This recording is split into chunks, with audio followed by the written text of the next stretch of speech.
The rain hammered against the restaurant window like an angry fist.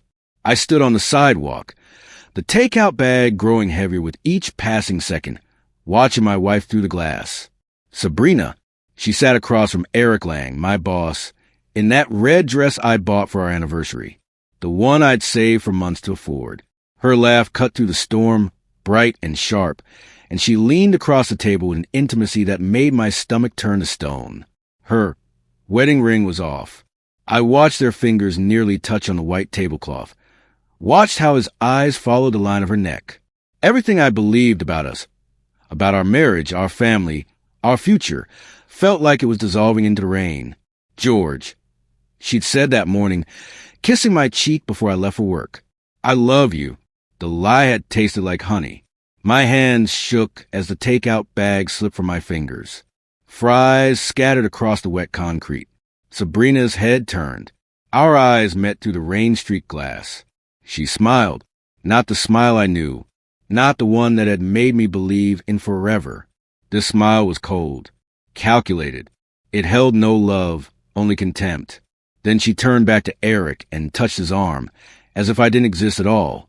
I turned and walked into the storm, my chest carved hollow by a single, terrible realization. She'd already left us. The question was whether she knew she was taking something with her. Our son, Caleb, 7 years old, waiting at home. The courtroom smelled like old wood and older injustices. Sabrina's lawyer painted me as unstable, unreliable, a man whose devotion to an autistic child was proof of poor judgment, not virtue. I watched my wife sit beside Eric, perfectly composed in a navy suit, and realized she'd been planning this for months, maybe longer. The mother is better suited to provide a stable environment, the lawyer said smoothly. The child requires specialized care, therapy, intervention, expertise.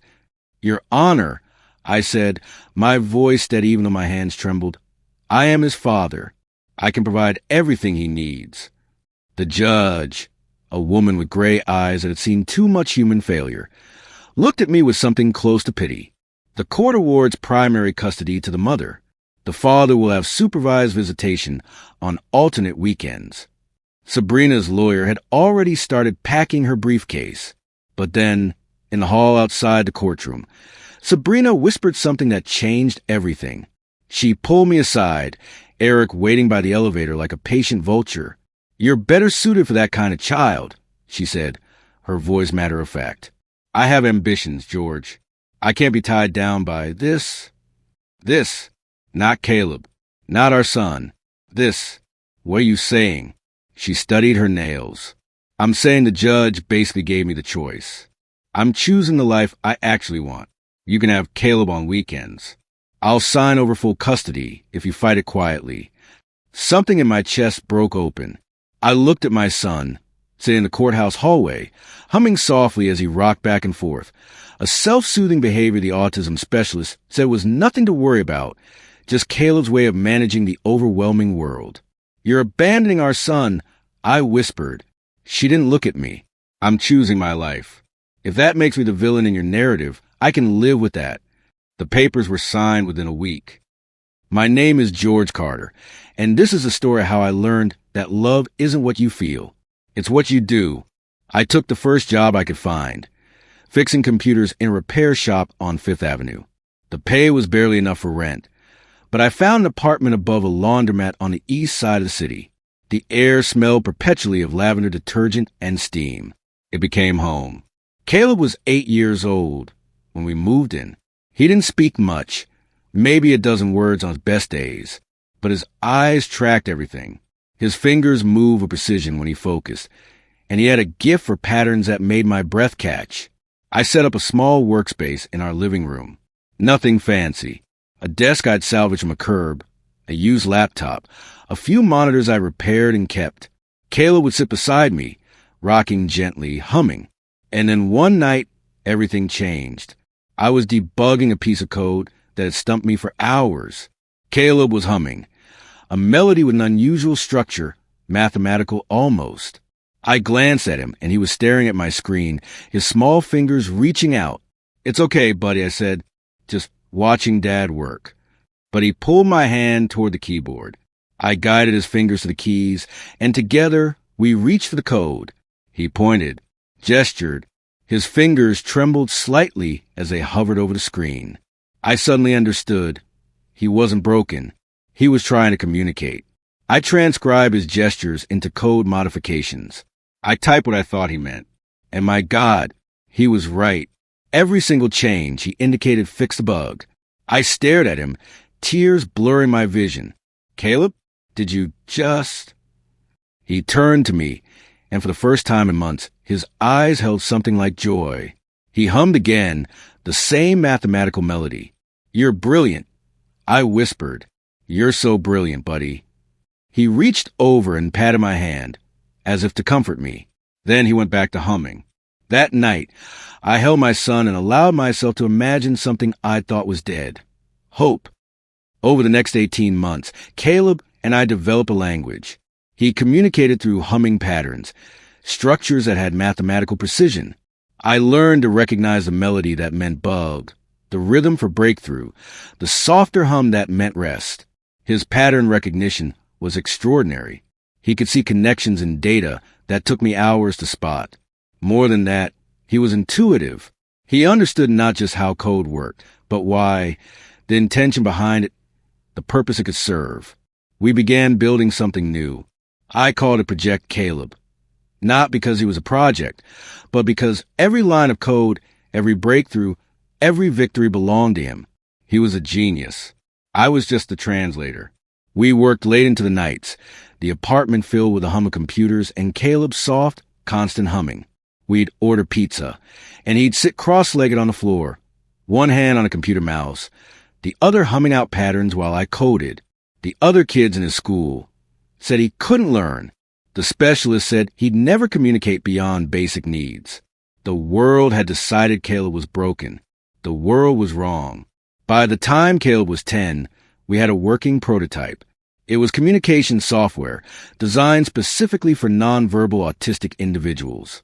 The algorithm learned each person's unique pattern language, translated it into text or speech, adapted in real time. It wasn't just a tool. It was a bridge between two worlds. I pitched it to 3 venture capital firms. Each one laughed me out of the room. A single father with no business background, one investor said, not bothering to hide his smirk. And your business partner is? My son. Right. Single fathers don't build empires, Mr. Carter. They struggle to survive.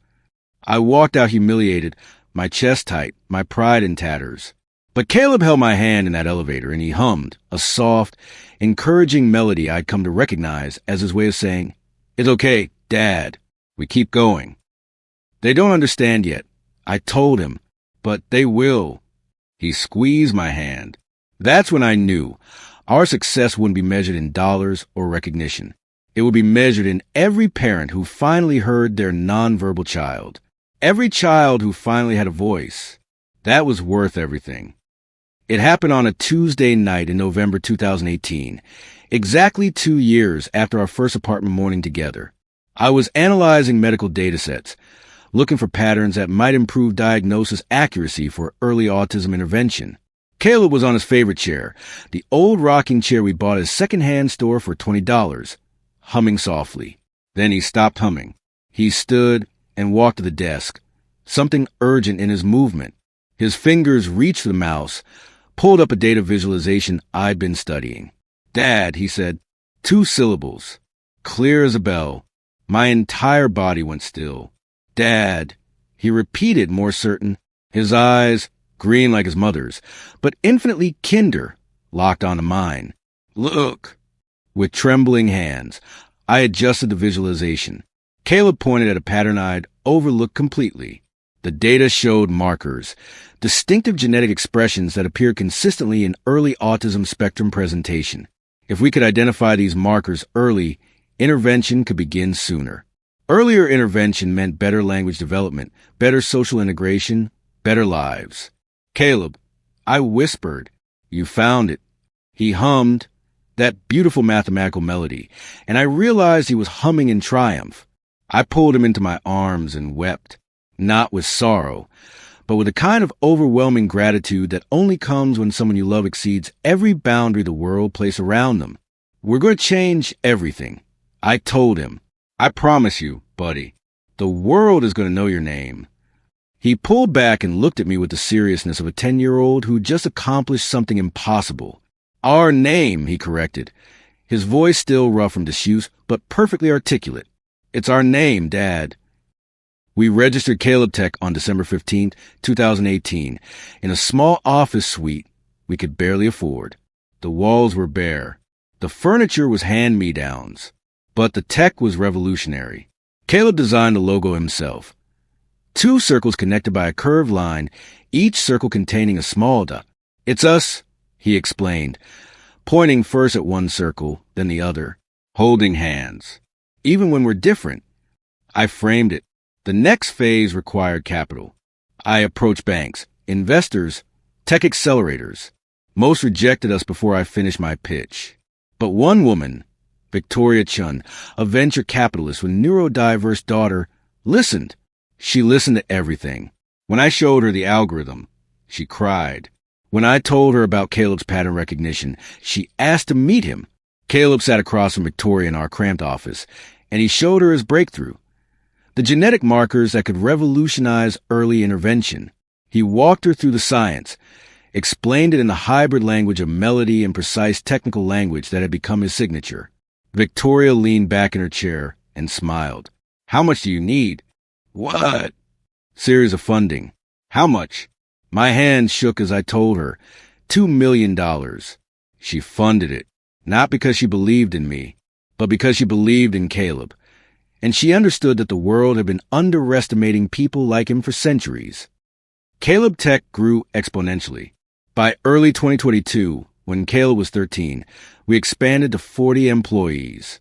Our communication app had been adopted by over 150,000 families worldwide. The genetic markers research was yielding breakthrough after breakthrough. Forbes had published an article about us. Tech media was calling Caleb the boy genius who rewrote the rules. Sabrina called on a Tuesday in March.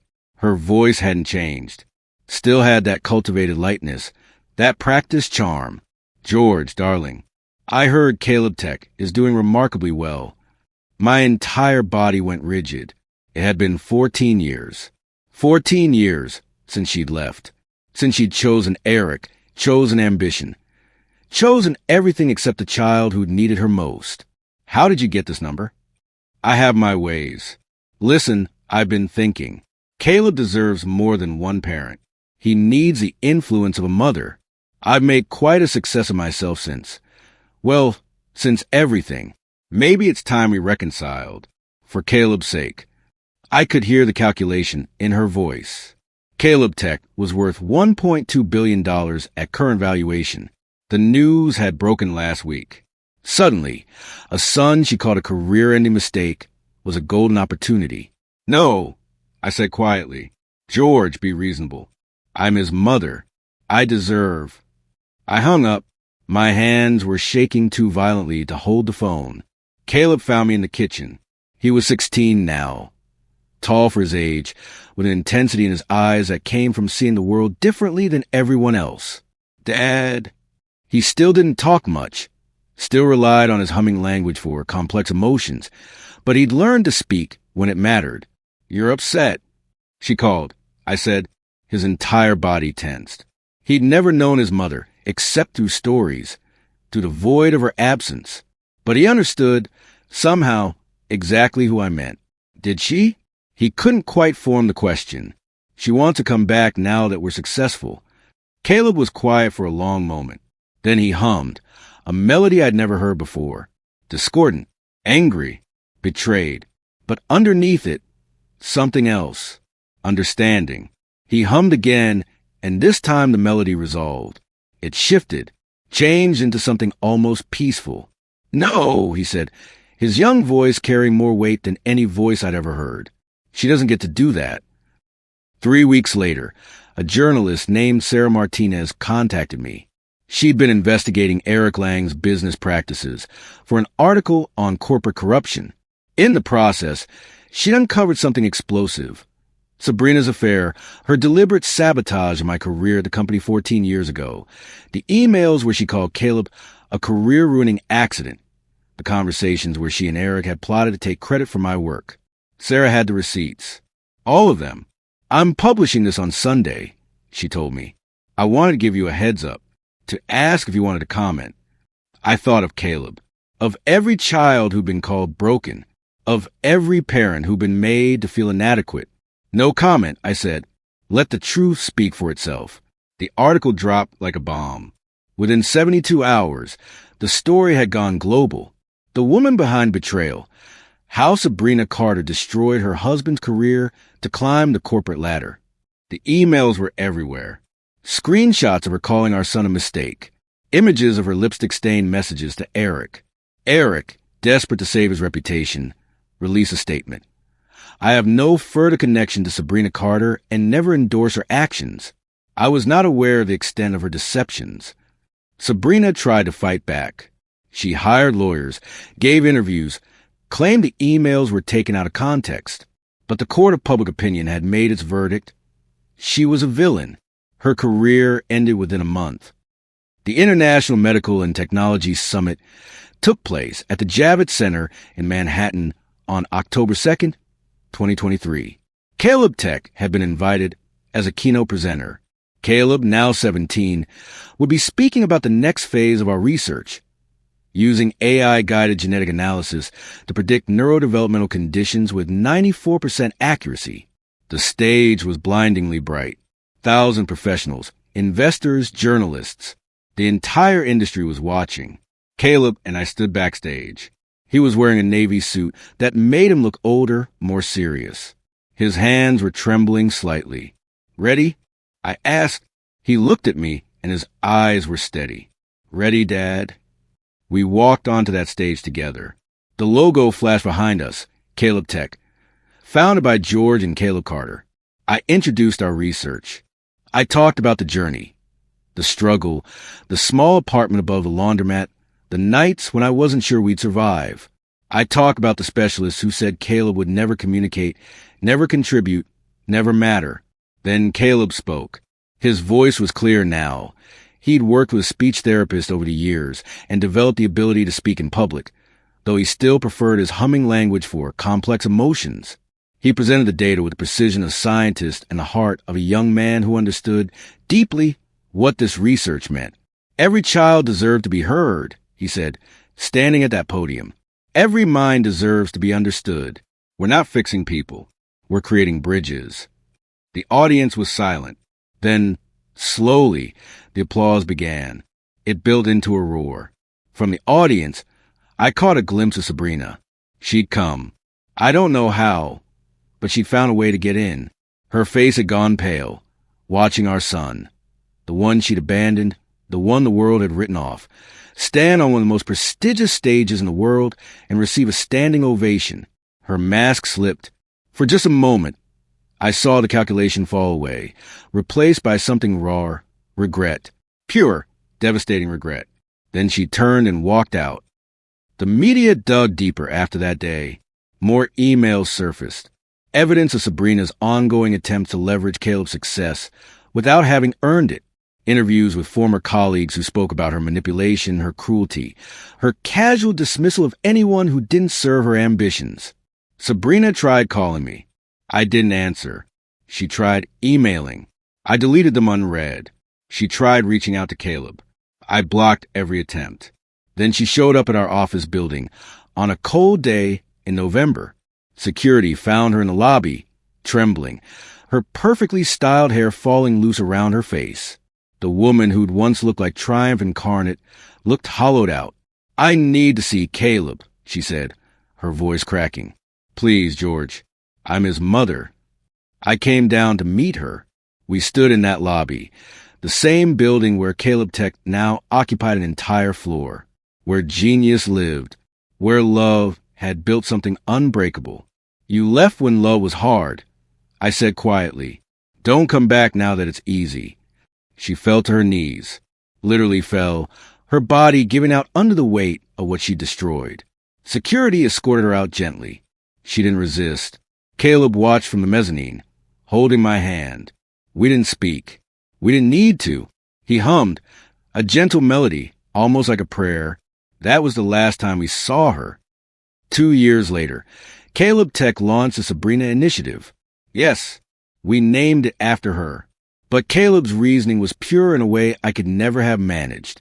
He was 18 now, a young man with a brilliant mind and a better heart than almost anyone I've known. She hurt us, he said when he announced the foundation. But that pain made me understand other pain.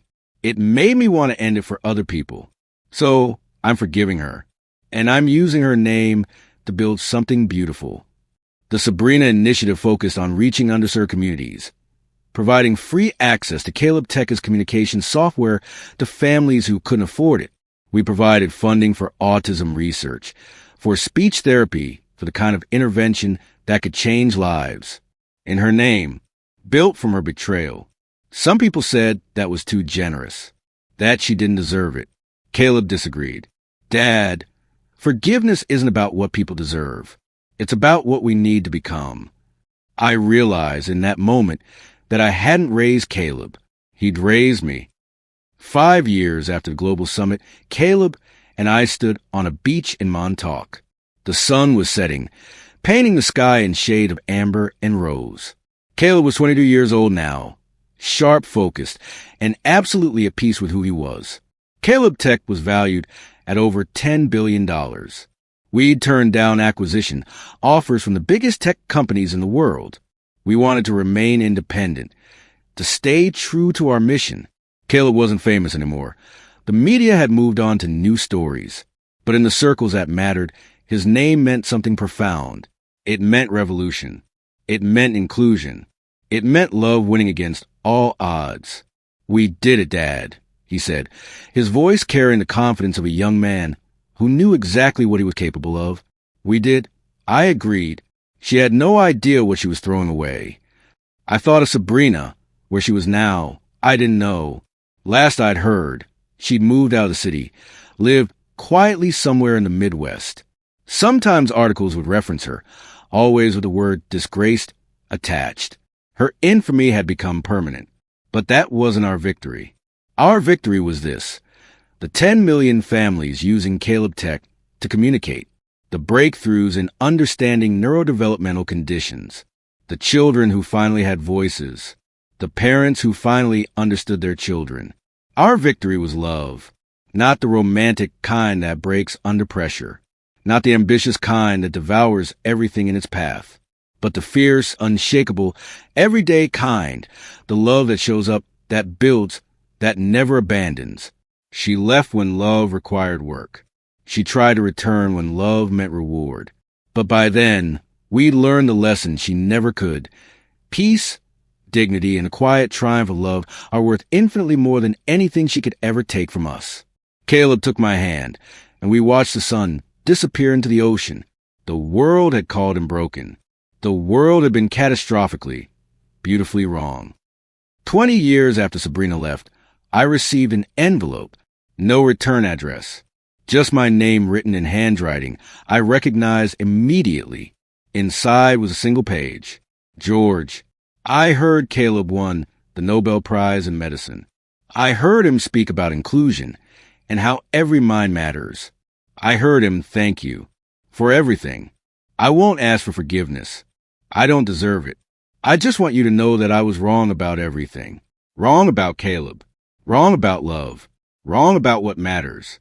You built something beautiful from the ruins of what I destroyed. You and that brilliant, extraordinary boy made the world kinder.